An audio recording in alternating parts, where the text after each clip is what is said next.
मेरी मकान मालकिन हमेशा अकेले ही रहती थी। मैं उसको बाहर का सारा काम कर देता था।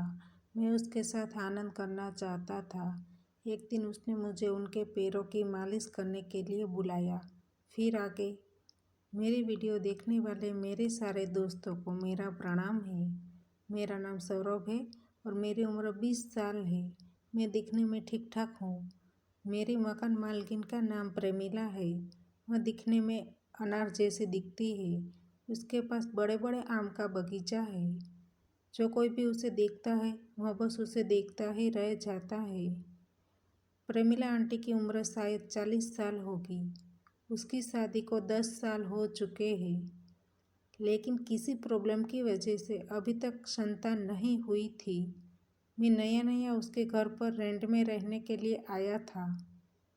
यह बात 2 महीने पहले की है। मैं यहाँ दिल्ली में काम सीखने के लिए आया था। अंकल रोज सुबह जल्दी उठकर काम पर चले जाते थे। उसके चले जाने के बाद पूरा दिन आंटी के पास और कोई काम नहीं रहता था, लेकिन कभी कभी उसको बाजार में से सामान लाना होता था और वह सामान लेने के लिए वह मुझे बोल देती थी। प्रेमिला आंटी के पति ज़्यादातर काम की वजह से बाहर ही रहते थे।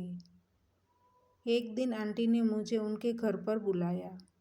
तभी शाम के 9 बज चुके थे। जब मैं उसके घर गया तब आंटी नाइट ड्रेस पहनकर बैठी थी। मुझे सब कुछ साफ दिखाई दे रहा था। थोड़ी देर के लिए मेरा दिमाग घूमने लगा। फिर मैंने अपने आप को कंट्रोल करते हुए कहा, आपने मुझे अभी क्यों बुलाया है? उसने कहा, मुझे कुछ सामान मंगवाना है। फिर उसने कहा, तुम पास के मेडिकल स्टोर में जाकर कुछ दवाइयाँ और राशन की दुकान पर जाकर दूसरा सामान लेकर आओ। मैंने उसके पास से सामान का लिस्ट ले लिया। फिर मैंने सामान लाकर उसको दे दिया। फिर मैं अपने कमरे में सोने के लिए चला गया। मैं सोने की कोशिश कर रहा था, लेकिन मेरे दिमाग में आंटी के ही ख्याल आ रहा था। मैंने पूरी रात में 3 बार मशीन चालू कर दिया। मुझे नींद नहीं आ रही थी। उनके ख्यालों ने मेरे मशीन को गर्म कर दिया था। मैं उनको आनंद करवाना चाहता था। अब मैं उनके घर ज़्यादा आने जाने लगा था। एक दिन मैं उनके घर गया तब वह नहा रही थी। मैं दरवाज़ा नॉक किए बिना ही चला गया। फिर मैं बाहर उसका इंतज़ार करने लगा। प्रेमिला आंटी जब नहाकर बाहर आई तब मैं उसको देखता ही रह गया। उसने एक अच्छी सी पिंक कलर की साड़ी पहनी हुई थी। उसको देखकर मुझे ऐसा लगा कि किसी ने मेरे सामने आम के रस का कटोरा दे दिया है। मुझे आम बहुत ज़्यादा पसंद है। अब मैं आम खाने के लिए रेडी हो चुका था। वह मुझे एकटक देख रही थी। फिर मैं वहाँ से फटाफट अपने कमरे में आ गया और मैं अपने आप को समझाने लगा। फिर मैं 2-3 दिन तक आंटी के घर पर नहीं गया। अंकल 10-15 दिन के लिए बाहर गए थे। तभी आंटी की तबीयत अचानक से खराब हो गई। इसलिए उसने मुझे फ़ोन करके बुलाया। जब मैं उसके घर पर गया तब वह आराम कर रही थी। फिर मैं जल्दी से मेडिकल स्टोर पर गया और उसके लिए दवाइयाँ लेकर आया। मैंने उसको दवाई दे दी और मैं जाने लगा।